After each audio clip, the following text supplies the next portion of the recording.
Hey, so I really wanted to talk about a topic that I think is really important, um, especially because, when you're dealing with chronic inflammation, it can be something that is a very touchy subject. And some people may have, may feel really uncomfortable about it, but I implore you to just listen to understand where I'm coming from, what I'm talking about.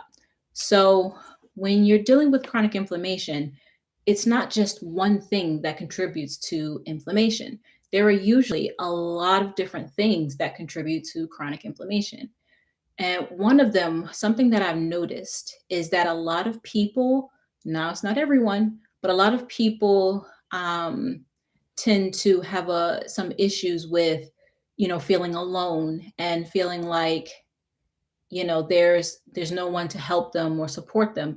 And personally, I felt that way. So when I was really deep into my illness, I literally felt completely alone. So I just wanted to really talk about this subject because I think that this can also really help with, the feeling alone piece, and it also can help to reduce inflammation. So the first part of spirituality that I'll be talking about is that piece where I was saying when you feel alone. So it's the connection to something or someone other than yourself. So if you are religious, and I'm not breaking down and getting deeper into any particular religions, because that's definitely a very polarizing subject. It's not about that. That's not even the point. The point is to basically understand and connect with something larger than yourself. Now, that could be a specific God or deity, but it can also be connecting with the universe. Or if you have children, that could be something that you not necessarily think of as God-like, but basically your children, if you have children or someone else that is relying on you, being closer to your children in a sense where you know that you're doing something for them, can kind of help with the not necessarily feeling alone. Now, if they're really small children, obviously they wouldn't understand if children is it. But it's when you feel alone. Like for instance, for me, when I was really really sick, I felt like I was alone. I felt like nobody cared. Doctors pushed me away, family pushed me away. So I literally felt all alone. And I've spoken to a lot of people with chronic inflammation, and a lot of people feel that way, that they just feel completely alone, abandoned, like no one cares. So I ask you to just kind of explore that relationship with something bigger than yourself, in a sense, so that you don't feel like you're alone. Because technically we're really not alone, even though we feel that way. Because I know when I was at my worst, I felt that way.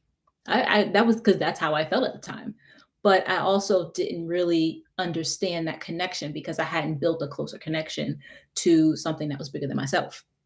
It was just all about me and my suffering, which is understandable when you're dealing with a lot of chronic inflammation, you're dealing with a lot of pain, you're having difficulty moving around, you have to work, whatever. And you feel like you're just not catching a break. So then we start to get into that mindset of, oh no, like nobody cares, nobody, and you get into that whole negative mindset. So having something to anchor you, to kind of hold you in place so that you know that you're not alone, I think is really important to understand.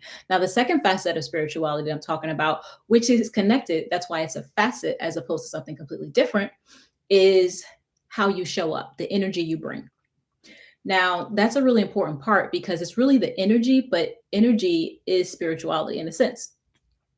Now, with energy, what you bring, like the type of energy you bring when you're in a lot of pain and you're really upset, right? Because a lot of times people are frustrated, worried, anxious, because, it's a lot of the fears. So when you show up, a lot of times we show up, I was one of them.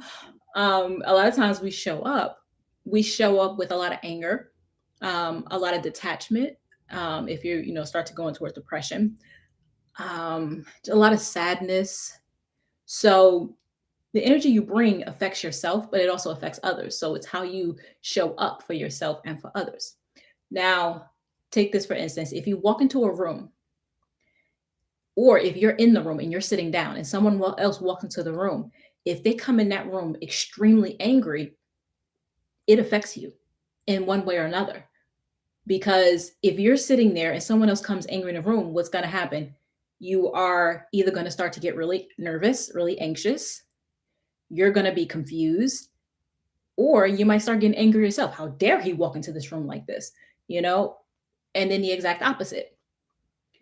If you're sitting down and someone else walks into a room and they're extremely happy, they're smiling, a lot of times, even without us realizing it, we start smiling too, or we, start feeling good inside, right? Because it didn't directly affect us, but they're smiling. So, their smile is kind of making us feel good. So that's just an example of how you can affect the energy, and whether it's your own energy or someone else's energy. So I just implore you to really take a look at that as part of a whole approach to fighting inflammation, because having those two facets of spirituality, the connection to something bigger than yourself, but also the aspect of the type of energy that you're bringing can affect your inflammation. It can make it go up, or it can increase it, it can decrease it. So it just all depends. So just something to really think about when you're working on reducing your inflammation. I hope this helps. If it did, just write a comment down below. And if you don't agree, I'd like to hear your opinion about that. Till next time.